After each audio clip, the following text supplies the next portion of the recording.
Video ba yan? Ito po yung kanyang negosyo. So, siya po yung nagtatayo ng sapatos, nagre-repair ng sapatos. Sige, tulungan. Ayan, sige. Go. Kaya una po namin katanungan. English How can you describe math? O sa pagkaunawan niyo po sa subject na mathematics. Diyos. I-ano mo, Josh, ha? Nawa ko ay Translate. dagdag kaalaman sa bawat sa pang-alam sa business, sa negosyo. Siyempre, pag once na halimbawa hindi mo mapag-aralan isang math, kung ka mahirapan sa mga bagay, kailangan na pagdating sa pagninegosyo, kailangan dapat yung pag-aralan talaga yan kasi yun ang importante para sa isang tao. Opo. Tama po yun. I-translate mo, Josh. Sa Kasi kailangan natin ng English, oh. So, sabi Hindi ni ako sir, marunong mag-English eh. according Okay lang. to, ano pong pangalan niya? Yun.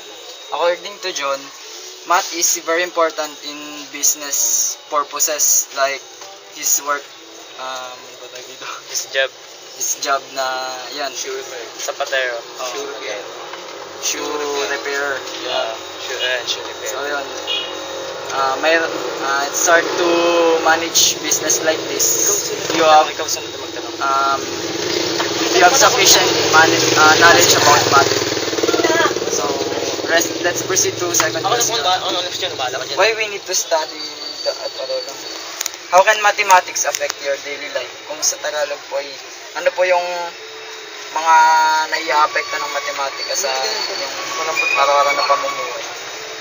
Siyempre yung pagiging ano mo sa yung sa mga kinikita mo o kaya sa mga inventory. Kailangan natin yan. Kaya yun ang dapat natin sa ating sarili na pag-aralan at para sa ating kinabukasan. Kasi sa business, important na kaya So, Sir John answers that mathematics is very important in his daily life because like in his job like this that he manages profit to how to Earn profit. how to calculate his daily profit in his business. So, third question. Si ano na sa timot ang pagtanongin mo? Ikaw na lang mag-translate, Josh. Push mo na air shuffle. ano yung gagawin? Push mo na. Sige, okay lang.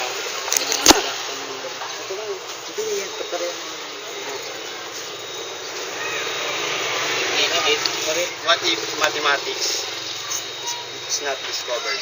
So sa Tagalog po, paano po kaya kung wala tayong akademikong mathematics? Ano po kayang mangyayari sa atin? Kung walang math. Siyempre hindi natin magagawa ang ating mga katulad ng mga tinatanggap natin sa business. Kung wala tayong pinag-aralan sa math, paano natin i-resolve ang ating mga produkto? Paano natin ibilangin? Kung halimbawa, for inventory, paano natin magagawa yun kung hindi tayo dumaan sa pagiging mathematics, di ba? So, kailangan dapat, importante sa tao, mag-aral ng gusto para pagdating ng panahon, magamit niya yan pagdating ng nagkaroon siya ng business.